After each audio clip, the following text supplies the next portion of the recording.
अस्सलाम वालेकुम नाज़रीन, वॉशिंगटन नाइट शो के साथ मैं हूँ आपका मेज़बान आसिम सिद्दीकी। नाज़रीन, आज हमारे साथ ज़बरदस्त गेस्ट हैं और सियासत पे इनकी गहरी नज़र इसलिए है क्योंकि इनका ताल्लुक भी मीडिया से है। कराची में बेस करते हैं, आज टीवी से ताल्लुक है और आज हमें करंट सूरत-ए-हाल बताएँगे क्योंकि हमारे पास खबरें पहुँचते तक जो है ना, वो हमें लगता है कि कहीं न कहीं खबरें चेंज तो नहीं हो रही।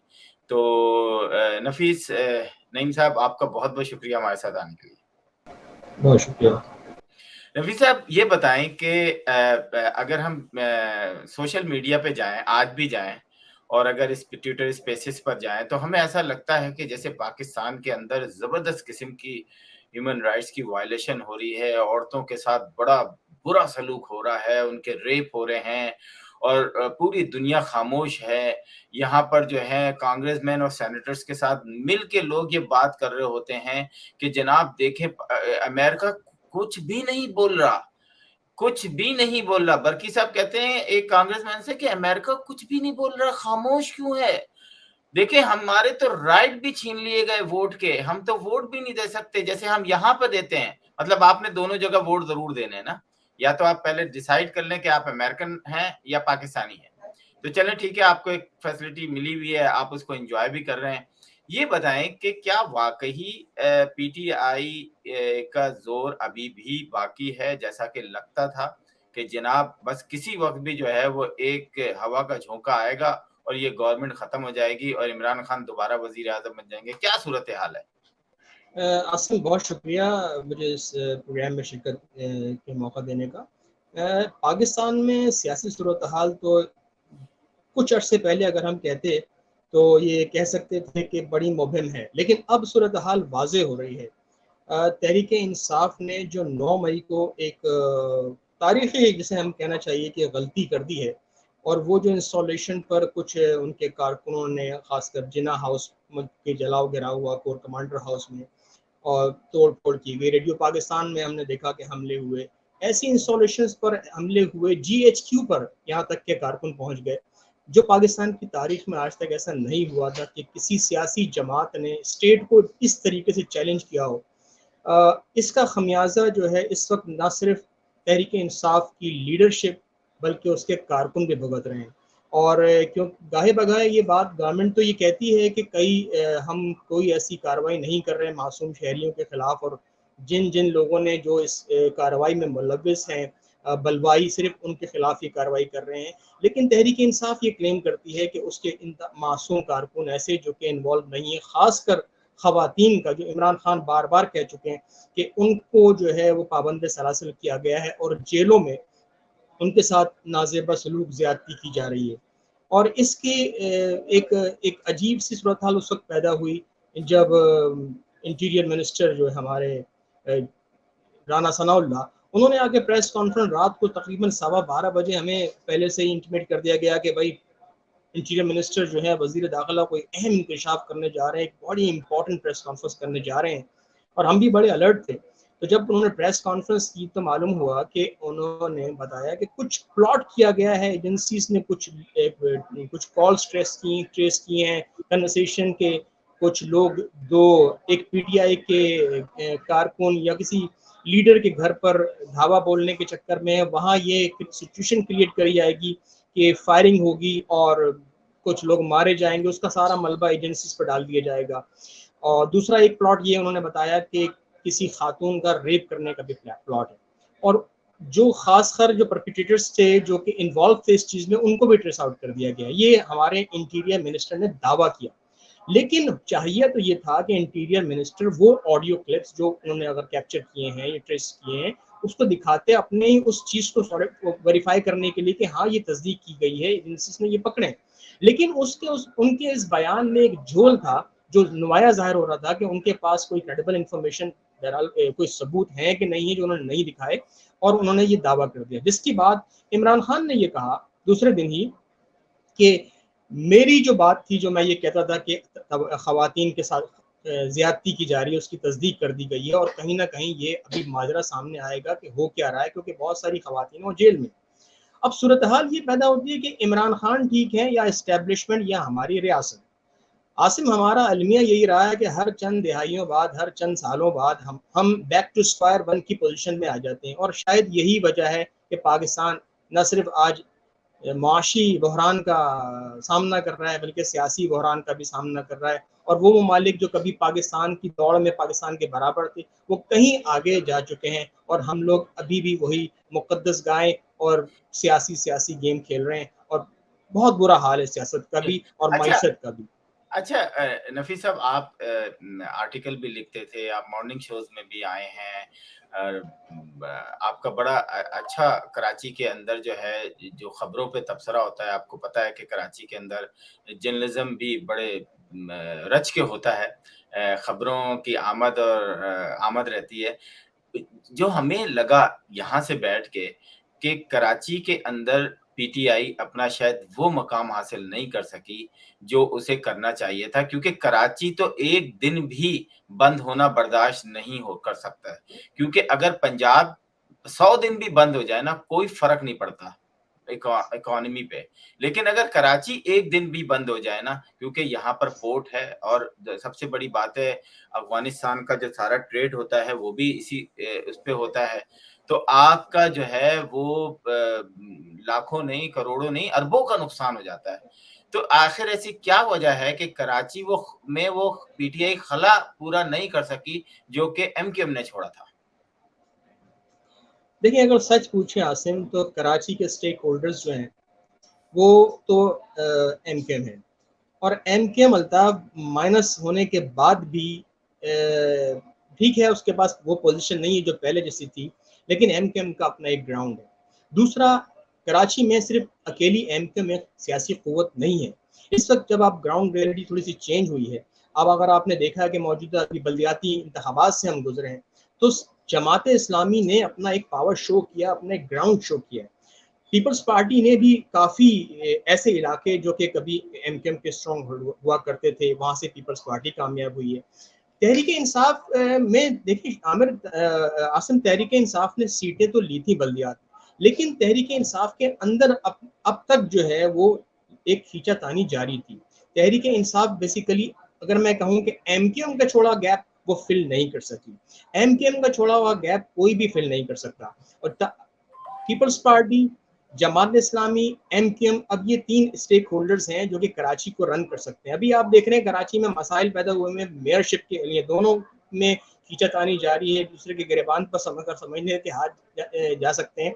वो ये है कि मेयरशिप पर अब पीपल्स पार्टी ने इस वक्त अक्सरियत हासिल कर ली और पीपल्स पार्टी कहती है कि मेयरशिप मेरे पास है। ये सूरत हाल अगर रही और जमात इस्लामी ने कंसीड नहीं किया, तो फिर कराची में पॉलिटिकल सूरत हाल जो है वो हमेशा जिस तरह की इस्तेमाल रहा है में सियासी तौर पर, वो कायम रहेगा। कराची में वो सुकून नहीं आ पाएगा जिसके लिए अभी हम एक्सपेक्ट कर रहे थे कि एमकेएम के जाने के बाद चलो पुरअमन तो हो गया। वो जो एमकेएम की पास जो अल्ताफ हुसैन के दौर में जो एमकेएम का यहाँ हाल था, जो कराची का हाल था, वो अब नहीं होगा। लेकिन पीटीआई की जो आपने सवाल किया है, पीटीआई कराची में वो गैप फिल करने में बिल्कुल फेल हुई है, और अच्छा, यही वजह है कि आज नफी साहब, एक जी। बड़ा एक जहन में सवाल आया कि कल को अगर पीटीआई जो है वो कलअदम करार दे दी जाती है, पूरी की पूरी जमात, तो क्या ये जो काउंसलर बने हैं ये ऑटोमेटिकली डिस्क्वालीफाई हो जाएंगे या ये अपनी जगह रहेंगे? पहले तो आपका सवाल तो मिलियन डॉलर क्वेश्चन है, लेकिन आसिम, पीटीआई के मैं समझता हूँ कि पीटीआई को कलअदम अगर करार दिया जाता तो मेरे ख्याल से कर दिया जाता। जो भी हैं, जिसे हम कहते हैं कि जो पावर कॉरिडोर में बैठे हैं, वो ये सोच रहे हैं कि इस पार्टी को टुकड़े करके इसका जो पावर है वो उसको यूटिलाइज किया जाए अपने मकसद के लिए। पीटीआई कलदम ना हो, लेकिन पूरी कोशिशें हैं कि माइनस इमरान खान हो जाए। और जब माइनस इमरान खान होगी तो अभी मैं मौजूदा सूरत हाल आपको बता रहा हूँ कि तरीन ग्रुप एक बन रहा है जो कि लाहौर में उनकी मुलाकातें हो रही हैं। इधर से चौधरी सरवर भी बड़े फ़ाल हैं। आज तो तनवीर इलियास ने उनसे मुलाकात की और उन्होंने बताया भी कि मेरे पास 17 बंदे हैं, मैं चाहता हूँ। तो वहाँ पंजाब में भी ये हो रहा है। तो अगर पीटीआई की, और फिर एक और बड़ी डेवलपमेंट आज ये हुई कि फवाद चौधरी कुछ लोग पहुंच गए अडियाला जेल के सामने, उन्होंने जो इनके शाह महमूद कुरैशी हैं उनको राम करने की कोशिश की। अंदरूनी खाना ये कहानी आ रही है कि बातचीत चल रही है। अगर शाह महमूद कुरैशी ने एंडोर्स कर दिया, अब शो कर दिया कि हाँ वो नई पार्टी को टेक ओवर करने के लिए इस कश्ती में सवार होने के लिए राजी है, तो फिर नई पार्टी का ऐलान कर दिया जाएगा और वो वही होगा आसिम, जिसे मैंने आपसे कहा है कि माजी की तरह। अभी आप याद कीजिए कि मुस्तफ़ा कमाल भी कभी आए थे और उन्होंने बड़ा रोना धोना शुरू किया था और उन्होंने कहा था कि मैं वो जो बंदे इनकारसरेट हैं, जो कि जेलों में कैद हैं, वर्कर्स, उनका क्या कसूर है, उनको छोड़िए। और सिंपैथी एक सिंपैथी क्रिएट करने की कोशिश की थी, एक वोट उसके जरिए लेने की कोशिश की थी, कारकुनों का एतमाद लेने की कोशिश की थी, वही आज कोशिश फवाद चौधरी ने की है। और हमें तो ऐसे तासुर मिला है कि फवाद चौधरी जो है वो लीड कर रहे हैं उस ग्रुप को जो कि माइनस इमरान खान की तरफ जा रहा है। तो कलदम अगर हो गया तो जाहिर है कि फिर तमाम जो चाहे वो कोई भी स्टेक होल्डर्स हैं या जो उनके पार्टी होल्डर्स हैं वो सब रह जाएंगे, लेकिन कलदम की इम्कानात कम है। अच्छा, जो फवाद चौधरी हैं या इस वक्त जो मुनर्रफीन हैं, हमने देखा कि ट्विटर स्पेसिस पर आके जो जिम्मेदारान हैं मुस्लिम लीग नून के या पीपल्स पार्टी के कारकुनान हैं, उन्होंने बड़ा हिम्मत से एक बात कही कि अगर इन लोगों को पार्टीज में वापस लिया गया तो हम पार्टीज छोड़ देंगे। और उन्होंने अपनी क्यादत को बड़ा साफ नोटिस दिया कि नहीं, इन लोगों को, स्पेशली जो जद बड़े लोग हैं, उनको आपने नहीं लेना है।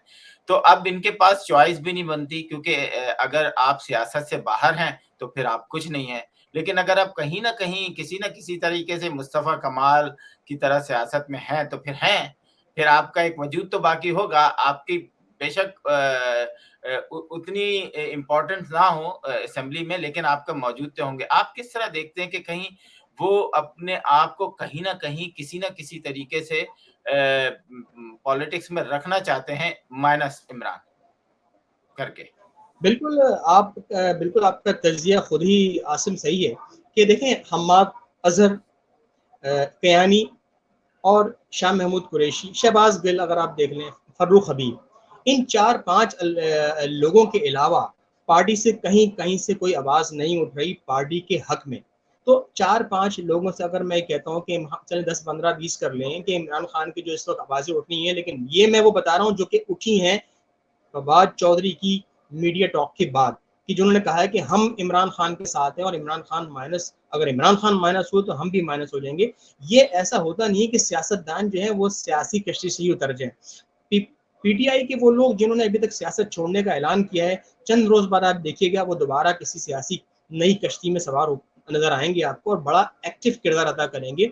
वो इसलिए है कि अभी इंतखाबात अक्टूबर या उसमें होने वाले हैं। जब इंतखाबात होंगे तो सियासतदान इंतखाबात से बाहर रहने का मतलब वही होता है जिससे कोई मछली पानी से बाहर हो, तो ऐसा पॉसिबल नहीं है। और उम्मीद यही है कि अगर पार्टी को बिल्कुल तोड़ने के बाद जो जन बचे कुचे लोग हैं और पार्टी उसके बाद अगर बैन होती है, जिससे अभी आपने कहा था कलदम होती है, तो उस वक्त पार्टी की कोई वैल्यू भी नहीं रहेगी। और जितने भी उनके खास लीडर्स हैं जो कि पार्टी चलाने वाले हैं, जिनका वोट बैंक है, जो इलेक्टेबल्स हैं, वो अपनी पार्टी बना चुके होंगे। अच्छा, दूसरी पार्टीज को आप कहाँ देखते हैं? हमने देखा कि टीएलपी जो है वो बड़ी जबरदस्त तरीके से आई, लेकिन एक गुमनामी की जिंदगी बसर कर रही है अभी। लेकिन बहरहाल उसका अपना वोट बैंक तो है और वो बड़े शहरों में भी है। पीपल्स पार्टी जो है वो, यस, उसका एक अपना वोट बैंक है और मेरा नहीं ख्याल कि पीटीआई उसका वोट बैंक तोड़ने में कामयाब हुई है। यस, सबसे ज्यादा नुकसान जो हुआ है मुस्लिम लीग नून के लोगों को हुआ है। काफ ग्रुप भी जो है मेरा ख्याल है अब दोबारा से संभलने को आया है, लेकिन शायद वो उनका किरदार उतना स्ट्रांग ना हो जितना दूसरी जमातों का है। तो नून लीग को आप कहाँ देख रहे हैं इन तमाम खातों में? ये सब कुछ जो हुआ कि सबसे ज्यादा वाकई ऐसा है कि नून लीग को नुकसान हुआ है या आगे होने जा रहा है? क्योंकि नवाज शरीफ जो है वो वतन वापस आने को तैयार नहीं है। शहबाज शरीफ जो है उनकी कुछ मूवमेंट ऐसी लग रही है कि लोगों को ऐसा लग रहा है कि वो नवाज शरीफ को अभी आने से या बुलाने के लिए तैयार नहीं है। क्या कहेंगे इस पे? आपके पास इंफॉर्मेशन होगी, लेकिन बात यह है कि नून लीग अगर कोई चीज अपने वोट बैंक को जिससे कहना चाहिए कि डेटर हुआ है या फैक्ट हुआ है, वो नून लीग का ही हुआ है। और खासकर अभी जो आप देख रहे हैं सूरत हाल, महंगाई के बाद जो माशी हालात हुए हैं, डॉलर के रेट ऊपर चले गए, पेट्रोल बढ़ा, आज तो खैर इत्तेफाक से पेट्रोल की कीमतों में पाकिस्तान में कमी हुई है दोबारा एक बार फिर। और हुकूमत चाह रही है। देखिए ना, नून लीग ने तमाम, जिसे कहना चाहिए ना कि ब्रंट अपने पर ले लिया है। आसिफ जरदारी का अगर आपको बयान याद हो तो उन्होंने कहा है कि मेरी ख्वाहिश है कि मैं देखना चाहता हूं बिलावल को नेक्स्ट प्राइम मिनिस्टर। इधर नवाज शरीफ अपने भाई को भी नहीं छोड़ सकते प्रीमियरशिप के लिए। और मरियम का पूरा जोर यही है कि उनके वालिद पाकिस्तान वापस आ जाए और नेक्स्ट प्राइम मिनिस्टर वो बने। तो जब मरियम यहाँ ये सोच है नून लीग का, फिलहाल नून लीग इंटैक्ट नजर आती है, लेकिन जैसे ही जो ही ये इलेक्शन की तरफ गए तो आप यकीन मानिएगा कि वो जो डिसइंटीग्रेशन जो आपको नजर आ रही है ना आज पीटीआई में, उसका कुछ झलक आपको नून लीग में भी नजर आएगी। पीपल्स पार्टी इसमें है कि आसिफ जरदारी, अगर मुझे आप आसिम न्यूट्रल तजिया करने दें और अगर मैं कैन गेट द करेज आप टू शेयर न्यूट्रल दिस, बोल तो देते हैं, मैं मुझे डर लगता है कि आप न्यूट्रल तज्जिया ना करें आप। क्योंकि मैं बैठा हूँ कराची में और आप बैठे हैं वाशिंगटन में, तो भाई मेरी गर्दन तो बहुत पतली है सर। तो आसिम, मैं ये कह रहा हूँ कि एस्टेब्लिशमेंट का अगर आप क्लोज देखा जाए ना, तो एस्टेब्लिशमेंट नून लीग की एस्टेब्लिशमेंट में ऐसी ब्लॉक्स हैं, ऐसे लोग हैं जो कि नून लीग की बनस्बत पीटीआई पीपल्स पार्टी को तरजीह देंगे। ये बाद में बात इसकी के लिए हो सकता है कि बाज लोग मेरी इस बात से इत्तेफाक ना करें, लेकिन इसका अंदाजा होगा आपको जब हम इलेक्शन में जाएंगे। तो वहाँ जरदारी साहब को एज मिल सकता है और नून लीग को वहाँ कुछ जो है चैलेंजेस का सामना करना पड़ सकता है। बिल्कुल सही कहा आपने। अभी आपने बात की पेट्रोल के हवाले से, तो पाकिस्तान की इकॉनमी जो है वो यकीनन बुरी है, और मैं समझता हूँ कि मैंने दूसरे मुल्कों को भी देखा है कि, और अपने कुछ सहाफ़ी दोस्तों से पूछा है कि उनके ममालिक में, जो कि फर्स्ट वर्ल्ड कंट्री कहलाते हैं, महँगाई हर जगह हुई है। लाज़िम बात है, डॉलर जिस हिसाब से अगर 2017 में आप देखें तो मेरा ख़्याल है 110-120 के हवाले से था, लेकिन आज 300 से ऊपर जा चुका है। तो ऑफ कोर्स महँगाई तो होनी है आपके पास। डॉलर, पाकिस्तान में डॉलर जो है वो ब्रेड पे भी जो है वो असरअंदाज़ होता है। ये पाकिस्तान की शायद बदकिस्मती है कि खाने-पीने की चीज़ें सबसे ज़्यादा जो है वो अफ़ेक्ट होती हैं डॉलर के बढ़ने से। आप पाकिस्तान की इकॉनमी को, या डार साहब की जो रोज़ जो है प्रेस कॉन्फ्रेंस करते हैं, हम उनको रोज़ देखते हैं कि वो एक बड़ी-बड़ी काबीना से खिताब कर रहे होते हैं। 9 दफ़ा जो है वर्ल्ड बैंक का रिव्यू आ चुका है। आखिर वर्ल्ड बैंक ऐसी क्या ख़ास बात है कि वो पॉइंट आउट कर रहा है? और मेरा जहाँ तक ख़्याल है कि वो अब उनके जो गवर्नमेंट के खर्चे हैं, जो इतने ज़्यादा इन्होंने मिनिस्टर बनाए हुए हैं, उनको कम करने का नाम नहीं ले रहे, लेकिन वो कहते हैं कि जी हाँ, वो तो तनख्वाह नहीं ले रहे, लेकिन मराद जो हैं वो तनख्वाह से कोई 100 गुना ज़्यादा होती हैं। जो आगे-पीछे डाले चलते हैं, उनमें पेट्रोल भी ड डलता है, उनकी सिक्योरिटी के हवाले से, उनके घर के हवाले से। तो आप क्या कहेंगे कि इकॉनमी के लिए क्या वजह है कि ये जो हमारी वर्ल्ड बैंक है, ये पाकिस्तान के लिए जो है ना, अभी तक जो है वो हाथ उठाया हुआ है? हाँ, असल मईशत का पाकिस्तान का बुरा हाल है, लेकिन एक चीज़ तो बात है कि कुछ क्रेडिट देना चाहिए कि हुकूमत ने बड़ा ही प्रेशर सस्टेन किया है और इस्टेब्लिशमेंट ने, जैसे मैं कहता हूँ मिलिट्री इस्टेब्लिशमेंट, उसने इनका बड़ा साथ दिया है। पाकिस्तान को चंद माह कबल तो ये कहा जा रहा था कि पाकिस्तान अल्लाह ना करे दिवालिया हो रहा है, ये मेरा मुल्क है, मैंने यहाँ जीना है, मैंने यहाँ मरना है। आसिफ, हमारी दुआएं यही है कि अल्लाह मेरे मुल्क की बहरानों को, मुश्किलात को दूर करे, मुआशी जिन चैलेंजेस का हमें सामना है उससे दूर हो हम। तो कोशिश तो जारी है, लेकिन आईएमएफ ने भी जो असल चीज़ है, देखिए आसिम, मैं आपसे अगर कहता हूँ आप मेरे पास कोई चीज़ लेने आते हैं, कोई चीज़ बड़ी चीज़ें मैं आप पर ट्रस्ट करना चाह रहा हूँ, तो मैं पहले देखूंगा कि आप इस वक्त किस सूरत हाल का सामना है। अगर आप आइसोलेट हैं, अपनी फैमिली से कटे हुए, तो मैं आपको अपनी गाड़ी देने से पहले सोचूंगा कि यार अब ये मुझे वापस करेगा कि नहीं करेगा। यही हाल ये है कि जब हमारे यहाँ इतनी टर्मोइल है, इतनी सिचुएशन ऐसी है, तो मैं एज ए लेंडर मैं सोचूंगा कि यार गवर्नमेंट का क्या भरोसा, ये कल चली जाए, मैं इससे अभी डील कर लेता हूँ। इसका तो अपना ही नहीं पता, यहाँ इतनी क्राइसिस है, इतने पॉलिटिकल क्राइसिस हैं। कल आज इलेक्शन, ये जो निगरान गवर्नमेंट है, ये इलीगल गवर्नमेंट बैठी है, ये कैसे करेंगे? खुदा ना खासा कल को इमरजेंसी लग गई, मार्शल लॉ लग गया, मेरे पैसे तो रुक जाएंगे या हमारी क्रेडिबिलिटी पे असर पड़ेगा। तो आईएमएफ ने भी एक अनप्रेसिडेंटेड ये एक क्वेश्चन रेज किया कि पाकिस्तान को ना कहते हुए भी उन्होंने टैसिटली पाकिस्तान को बता दिया कि हमें आपकी जो पॉलिटिकल टर्मोइल जो है, जो इंस्टेबिलिटी है आपकी एक पॉलिटिकली भी, इकोनॉमिक पॉलिटिकली, उस पर हमें तहफ़्फ़ुज़ात हैं। पॉटर ने ये कहा कि भाई हम चाहते हैं कि पाकिस्तान अपनी ये जो सियासी सूरत-हाल से ठीक करे, इस्तेहकाम आए पाकिस्तान की सियासत में। ये एक सिग्नल है, ये एक सिग्नल इसी बात का है कि IMF आप पे ट्रस्ट नहीं कर रहा, गवर्नमेंट पे ट्रस्ट, हालाँकि गवर्नमेंट ने आसिम बहुत सख्त मेजर्स लिए हैं और गवर्नमेंट ने अपनी इंतहाई संजीदगी दिखाई है कि किसी तरीके से IMF का लोन मिले। IMF का $1 अरब की बात नहीं है। जब आप IMF से डील पे जाते हैं तो फिर आपके पास मुख्तलिफ हाईवेज, मुख्तलिफ रोड्स, मुख्तलिफ डोर्स खुल जाते हैं और लेंडर्स जो है वो आप पर एतमाद करते हैं। आपकी इकोनॉमी का जो पहिया वो चलने लगता है। पाकिस्तान इस वक्त इस सूरत हाल में, और अब मुझे जो अतलात आ रही हैं वो यही है कि हुकूमत ने ये सोचा हुआ है कि अगर IMF से नहीं होता तो हम किसी अपने कोई ऐसी चीज़ें जो इस वक्त मैं यहाँ नहीं बता सकता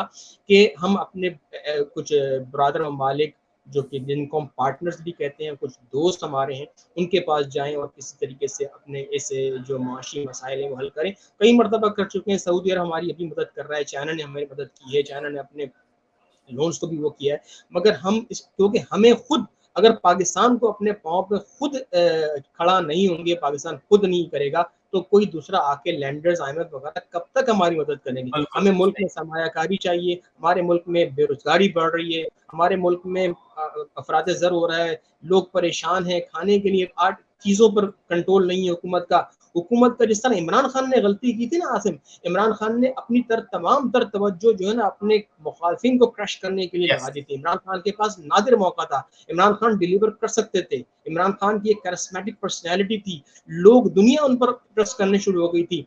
पाकिस्तान में लोग उनके जी जान, उनकी जान कुर्बान करने के लिए राजी हो गए थे, तैयार थे कि इमरान खान कहेंगे हम ये करेंगे, लेकिन इमरान खान ने क्या किया, बजाय चीज़ों को फोकस करने के, बजाय मुल्क की हालात को मिलिब्रेट करने के लिए, बेहतर करने के लिए, उन्होंने अपने मुखालफिन पर की, और आज यही गलती जो है वो करंट हमारा जो सेटअप है, गवर्नमेंट सेटअप है, वो कर रहा है। लेकिन नफीस साहब, ये तो गलती वो अभी भी दोहरा रहे हैं। आपने हालिया दिनों में देखा कि वाशिंगटन में हमने इस, मेरा नहीं ख्याल कि जब से हम यहाँ पर हैं या इससे पहले जो सहाफ़ी थे उन्होंने भी ये कोट किया, डॉन के सहाफ़ी हैं, ARY के सहाफ़ी हैं, कि हमने आज तक इतनी ज़िल्लत नहीं देखी कि एम्बेसडर के घर के बाहर जो हैं आर्मी चीफ मुर्दाबाद, आर्मी चीफ को फांसी दो, ISI मुर्दाबाद। और जब एम्बेसडर साहब, शायद वो इमरान खान के बड़े अच्छे दोस्त हैं, वो जैसे ही विंडो पर आए हेलो हाय करने, वो समझ रहे थे मुझे इज्जत मिलेगी, उनको लानतें दिखाई हैं लोगों ने। सोचिए आपको 100-150 लोग एकदम आपके ऊपर लानत दिखाएं, एम्बेसडर क्या फील करेगा। और उसके बाद आप, हमने देखा कि पाकिस्तान एम्बेसी के बाहर यही सूरत हाल हुई। फिर हमने देखा कि व्हाइट हाउस के सामने यह हुई, और मैंने उन तमाम चीजों को कोट किया, उनके वो जो नारे लग रहे थे वो दिखाया। लेकिन ये जो बदनीयती है सहाफियों की जो यहाँ वाशिंगटन में रहते हैं, मैं उनको अब लेपालक सहाफी भी नहीं कह सकता, लेकिन वो प्रो इमरान खान बनते जा रहे हैं। उनकी खबरों में हमने नहीं देखा कि उन्होंने कहीं ना कहीं किसी ना किसी तरीके से, सवाए एक दो सहाफियों के उन्होंने ये बात अपने चैनल्स को बताई हो कि यहाँ पर ये सब हो रहा है।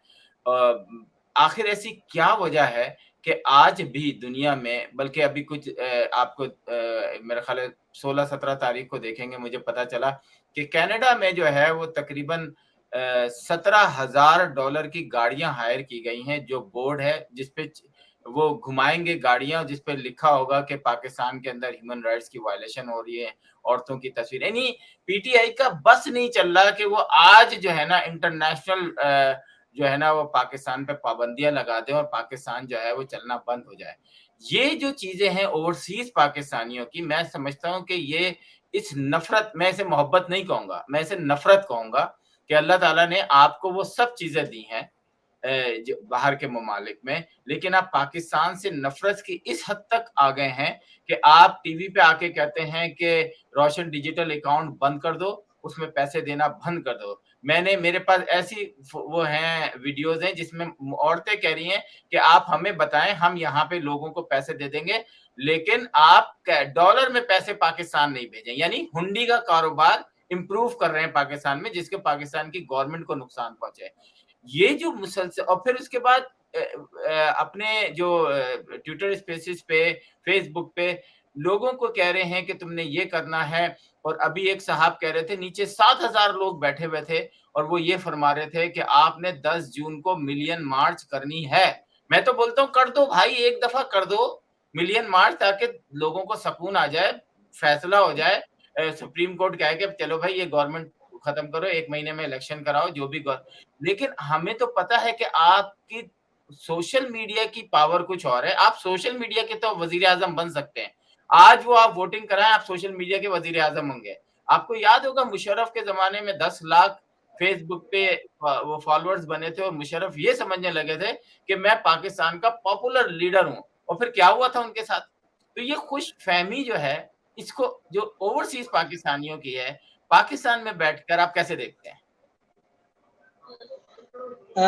आसिम, शायद हमारे लगता है मुझे कि हमारे हुक्मरानों ने, खासकर पैमरा ने आपकी ये बात पहले से, आपने उनसे बात कर ली है, क्योंकि अभी चंद घंटे पहले जो है पैमरा ने पाकिस्तानी चैनल्स के लिए एक एडवाइजरी जारी की है, जिसके मुताबिक पाकिस्तानी चैनल्स पर पाबंदी लगा दी गई है कि वो कोई भी हेट स्पीच और इस किस्म के लोग जो कि इंतशार फैला रहे हों, स्पीचेस हों, या वो लोग हों जो कि स्टेट मुखालिफ बातें कर रहे हों, या टीवी चैनल्स पर आके बैठ कर ये बातें कर रहे हो, उन पर बिल्कुल उनको स्क्रीन आउट कर दिया जाए। और ये आप देखेंगे, बल्कि आप देखना शुरू होंगे अगर आप चैनल्स पाकिस्तान के, तो आहिस्ता आहिस्ता आप देखेंगे, आपको एक वाजे उसमें एक तब्दीली नजर आएगी कि ऐसे लोगों का पहला तो बाइकआउट जो है वो कन्वेंशनल मीडिया यानी कि इलेक्ट्रॉनिक मीडिया पर कर दिया गया है। आज से, आज के बाद आपको ये हेट स्पीचेस कम से कम पाकिस्तान के चैनल्स पर नजर नहीं आएंगी। उसके बाद जो सेकंड चीज है वो ये कि ये आपको मैं अंदर की खबर दे रहा हूँ कि इमरान खान पर भी पाबंदी लगा दी गई है कि इमरान खान जो है वो अब जो है पाकिस्तान के किसी भी चैनल पर वो उनकी स्पीच नशर नहीं होगी। दूसरा ये कि वो कुछ ऐसे लोग हैं जिन पर पाबंदी लगा दी गई है कि वो भी नहीं आएंगे, मैं उनके नाम नहीं लेना चाहता, लेकिन वो तज्जिया भी नहीं करेंगे जो कि इस पार्टी से या इस हेट स्पीच को उजागर करें। दूसरा रहा सवाल सोशल मीडिया का, तो सोशल मीडिया के लिए भी जो है इंतहाई सख्त जो है पाकिस्तान इकदाम करने वाला है, और वो आइडेंटिफाई भी हो गए हैं वो लोग जो ये चला रहे हैं, वो बोर्ड्स भी बन गए हैं, वो जो जिससे ये आपकी टीमें फाल हो रही हैं, इन सब के खिलाफ क्रैकडाउन होगा। और ये बिल्कुल सही है कि चाहे वो नून लीग हो, चाहे पीपल्स पार्टी हो, चाहे पीटीआई हो, आसिम हमें अपने सोशल फैब्रिक्स को नहीं डिरप करना चाहिए। हम बीइंग ए मुस्लिम अगर हम बात करते हैं, चलें आप एक तहजीब याफ्ता माशरे को, आप इस्लाम को या मुसलमानों को भी चलें आप कहते हैं आप साइड पर रख दें, आपको इस अगर एक बीइंग ए मुस्लिम तो अगर तो आपको तो आपका दीन कहता है कि यार आपके इखलाक अच्छे हैं, जो सबसे अच्छा मुसलमान वो है जिसके इखलाक अच्छे हैं, वो ही है। ये नहीं कि आप 5 वक्त के नमाजी, नहीं, जिसके इखलाक अच्छे हैं। इसलिए तहजीब याफ्ता माशरों में भी जो ना इखलाक को सबसे ज्यादा फौकियत दी जाती है। और हम देख रहे थे कि सोशल मीडिया में खासकर इमरान खान को, क्यों इमरान खान के पीटीआई को लोगों ने कल्ट का नाम देना शुरू कर दिया था, इसलिए कि वो मुखालफत बर्दाश्त ही नहीं करते। मैं या आप अगर कोई पॉजिटिव नोट में भी बात कर रहे होंगे, कुछ समझाने की बात कर रहे होंगे, तो वो मुखालिफ होंगे।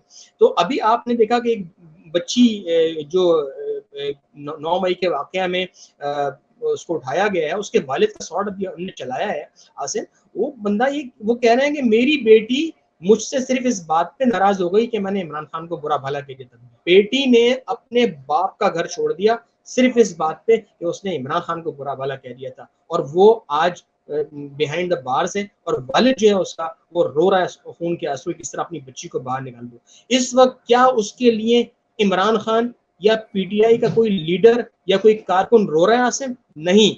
इसलिए इस वक्त उसके लिए वही बाप रो रहा है जिसको वो छोड़ के उसके घर से चली गई थी। ये है अच्छा, सियासत में, खुदारा सियासत को सियासत की हद तक रहने दें, अपने नफीस घर साहब, वालों को, अपने लोगों को, अपने फैमिलीज को, अपने मुल्क को दाव पे ना लगाएं। बिल्कुल आपने जो बात की ये किस्सा सुनाया, और ऐसे कई किस्से यहाँ मौजूद हैं। आप देखें कि जब यहाँ पार्लियामेंट पे हमला हुआ, तो क्या हुआ कि उन्होंने उस वक्त तो इजाजत दे दी, और उसके बाद 30 स्टेट्स में जाके 240 लोगों को सजाएं दी। और जो आखिरी आपने बंदा देखा ना, जो स्पीकर की कुर्सी पे ऐसे बैठा हुआ था सींग लगा के, वो उस बंदे को 18 साल की सजा दी है उन्होंने।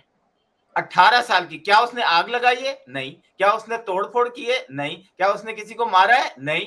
लेकिन उसने उस बिल्डिंग की, उसकी तौहीन की है। इन सही लोगों जी, को जी, जी। समझ क्यों नहीं आ रहा कि पाकिस्तान की जो फौजी तनसीबात हैं उस पे हमला हुआ है। इनको ये समझ क्यों नहीं आ रहा है, इनको ये हजम क्यों नहीं हो रहा है कि आप अगर किसी दरवाजे की कुंडी खुली हुई भी थी, आप कैसे दाखिल हो सकते हैं? मुझे बताएं, आपके दरवाजे की कुंडी खुली हो और कोई आ जाए, आप उसके साथ क्या हशर करेंगे? वो उनकी वो था कि वो उन्होंने उस वक्त रिएक्ट नहीं किया, क्योंकि उस वक्त हजारों लोग थे। अगर वो रिएक्शन करते तो 1000 लोग मर जाते, फिर आप उन्हीं की लाशों पर सियासत करते और आज पाकिस्तान का क्या असर होता। आप इराक बनाने में आप देर नहीं लगाते पाकिस्तान को। तो मेरा अपना यही है, हम उस पहले से यही चीखते आ रहे हैं कि भाई आप सियासत जो है वो सियासतदानों के साथ होती है। आप ये कैसे कह सकते हैं कि जनाब मैं बात नहीं करूंगा, मैं बात नहीं करूंगा, अब वो आपसे बात नहीं करेंगे। तो ये बताएं कि अब वो आपसे बात नहीं करेंगे तो अब आप कहाँ खड़े? उसकी वजह यह है कि जब आपको दिया, टाइम दिया, शायद अल्लाह ताला ने आपको समझाने की कई दफा कोशिश की कि आप सियासतदानों के साथ बैठकर ही सियासत कर सकते हैं। आखिरी क्वेश्चन बड़ा इंपॉर्टेंट, क्योंकि हमने देखा कि इमरान खान के जमाने में जर्नलिस्टों के साथ क्या कुछ हुआ और इमरान खान साहब खामोश रहे। बल्कि असद तूर के साथ तो उस वक्त वो हमारे स्पेस पे था और वो कहने लगा कि कोई आया है बाहर, मैं देखता हूँ, और म्यूट करके चला गया। बाद में पता चला कि वो पिट रहे थे उस वक्त। तो आप ये देखें कि अब जो है हमने देखा कि इमरान खान रियाज जो है वो उनका मतलब जर्नलिज्म से कोई ताल्लुक अब नजर नहीं आ रहा था, क्योंकि वो किसी एक सियासी पार्टी को लेकर अपनी तमाम हदूद क्रॉस कर दी। अरशद जो वो थे शरीफ, अरशद शरीफ। इसके प्रोग्राम, 4 प्रोग्राम मैंने उनके वो किए, मैंने यूट्यूब पे जाके उसको सर्च किए, सॉफ्टवेयर से पता चला उन्होंने तकरीबन 3 या 4 करोड़ रुपए सिर्फ 4 प्रोग्राम से कमाए थे अरशद शरीफ के। कैश, मतलब कैश कर रहे हैं आप किसी की उसको मोनेटाइज करके। अगर आप उसकी माँ के पास भी जाके प्रोग्राम करते हैं तो वो भी मोनेटाइज कर रहे होते हैं। तो मैं आपको कहाँ से समझ लूं कि आप इतने सेंसिटिव इश्यूज को भी जो है वो मोनेटाइज कर रहे हो। तो आज आप कामरा इनको इमरान रियाज साहब को क्या देखते हैं? क्या ये कहीं इनका सॉफ्टवेयर अपडेट हो रहा है? कहीं ये कहते हैं अफगानिस्तान चले गए हैं, कहीं कहते हैं वो छुपे बैठे हैं, तो कहीं कहते हैं कि जी इनको शायद कन्विंस किया जा रहा है कि जनाब आपने गलत काम किए हैं, अगर आप शायद आके माफी मांग लें, जैसा कि आजकल माफी दौरा चल रहा है। क्या कहेंगे? आपकी नजर में क्या क्या ख्याल आता है? आसिम, बिल्कुल। इमरान रियाज, अभी देखे ना, समी इब्राहिम और इमरान रियाज दो ऐसे सहाफ़ी थे जो गायब हो गए थे, लापता थे, जिसमें से समी इब्राहिम तो वापस अपने घर आ गए हैं बखैरियत व हिफाजत, और इमरान रियाज ताहाल लापता हैं। उनके लिए बड़ी 4 ऑर्गेनाइजेशंस ने, जर्नलिस्ट ऑर्गेनाइजेशंस ने उनके लिए आवाज़ उठाई है। पाकिस्तान में वो आवाज़, क्योंकि देखें आसिम, अगर मैं एक सहाफ़ी हूँ, मैं सहाफ़ी होने का मुझे लाइसेंस मिला हुआ है। मैं गवर्नमेंट की को क्रिटिसाइज भी करता हूँ, तारीफ भी करता हूँ, अपने ओपोनेंट्स को क्रिटिसाइज करता हूँ, तारीफ भी करता हूँ, मगर मैं रियासत मुखालिफ नहीं जा सकता आसिम। मैं अपने इदारों को गाली दूंगा बैठ के, और ना मैं इंसाइट करूंगा। जब मैं इंसाइट करूंगा तो इमरान रियाज, हम उनके लिए दुआ करते हैं कि अल्लाह उन्हें हिफाजत से अपने घर पे लाए, और उनकी खैरियत के लिए दुआ गो हैं। लेकिन इमरान रियाज ने कुछ बाउंड्रीज जो थी, इमरान रियाज ने वो क्रॉस कर ली थी। इमरान रियाज बहुत ऐसी उनकी स्पीचेस थी जो काबिल एतराज़ थी। अब मुझे नहीं मालूम कि वो कहाँ है या उन्हें किसी ने लापता किया है, लेकिन ये भी गलत है आसिम। इमरान रियाज ने जो भी किया है, उन्हें जो वक्त है, हुकूमत है, जो कानून है, जो हमारा आइन है, उसके हिसाब से ट्रीट करना चाहिए उन्हें। अगर अगवा किया गया है तो उन्हें बाकायदा अदालतों के सामने पेश किया जाए, जो उन्हें सजा मिलती है स्टेट के हवाले से मिलती है। मैं तो कहता हूँ आप एटीसी में ले जाएं, आप मिलिट्री कोर्ट में कर दें, चलें, लेकिन उनको पेश किया जाए। बिल्कुल। लापता किसी को इस तरीके से कर देना कहीं भी कोई भी रियासत और किसी भी आइन और कानून के तकाजों के और ये बिल्कुल खिलाफ। शायद वही लोग फील कर सकते हैं जिनके साथ इस तरह के किस्से हुए हों। नाज़रीन, हमारी कोशिश तो ये है कि नफ़ीस साहब से और बात करें। इतने एक्सपीरियंस सहाफ़ी हैं और बहुत कम मिलते हैं, तो आज हमारी किस्मत है कि ये हमारे साथ मौजूद थे। मैं आखिरी सवाल तो कर चुका हूँ, लेकिन मैं एक सवाल मेरे ज़हन में बार-बार आ रहा है, मैं कर ही देता हूँ। टाइम भी खत्म हो चुका है। ये मुइज़ पीरज़ादा साहब जो हैं, ये क्या चीज़ है? इनको मतलब मेरी तो समझ से बिल्कुल बाला-तर है कि क्या एक पढ़ा-लिखा शख्स अगर मोहित पीरज़ादा जैसा बने, तो बंदा जाहिल ही सही है भाई। क्या कहेंगे? आसिम देखिए अ, मैं सिर्फ़ आपको ये कहता हूँ आसिम कि आप जो है ना कल्ट की हिस्ट्री पढ़ लें, कि कल्ट कैसे बनते हैं और कल्ट को किस तरह सपोर्ट किया जाता है। अगर आप तारीख पढ़ेंगे ना तो वो उनमें आपको बड़ी चीज़ें मुमासलत मिलेंगी और उनसे इंस्पायर होने वालों की भी बड़ी मुमासलत मिलेगी आपको उसमें से। वो बस मैं इससे ज़्यादा और उनके बारे में नहीं, कुछ नहीं कर आपने सकता। बहुत थोड़े से लफ्ज़ों में डिस्क्राइब कर दिया और मेरा ख़्याल है मुझे भी समझ में आ गई और हमारे नाज़रीन को भी समझ में आ जाएगी कि मेरा ख़्याल है ज़िंदगी हमें इस तरह गुज़ारनी चाहिए कि अपने ऊपर डिपेंड करना चाहिए और यस अगर हम मुसलमान हैं तो हमारा तवक्कुल तो ऊपर है, अल्लाह ताला पे ट्रस्ट करना चाहिए और अपनी ज़िंदगी गुज़ारनी चाहिए बगैर किसी तकलीफ़ दिए। हमारा एज़ ए जर्नलिस्ट हम लोगों के साथ ये है कि अगर हम सच्ची खबर देते हैं तो वो भी कुछ लोगों को बुरी लगती है।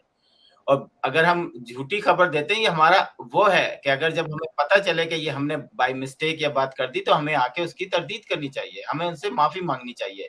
सहाफ़त ये है, अमेरिका के अंदर हम सहाफ़त करते हैं हम किसी के ऊपर इल्ज़ाम नहीं लगाते ऐसे पेपर उठा के, "ये देखें, ये जो फलाँ साहब हैं, इनकी 10 बिल्डिंगें हैं, वो जिसके खिलाफ मैंने किया ना, वो मुझे छोड़ेगा नहीं।" तो रूल ऑफ लॉ किसी भी मुल्क में जो है ना, वो अमन कायम करने के लिए एक बेस्ट टूल है।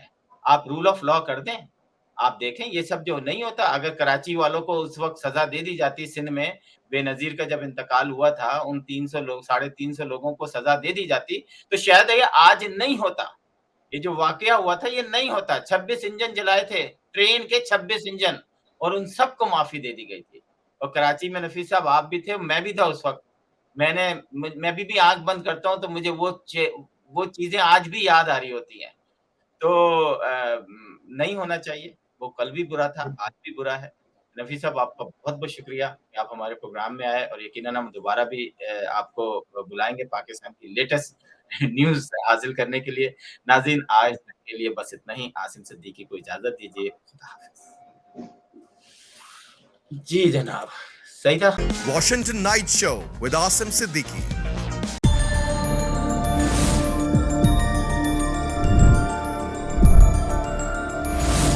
You are watching Capital TV Washington. The best South Asian TV channel in North America.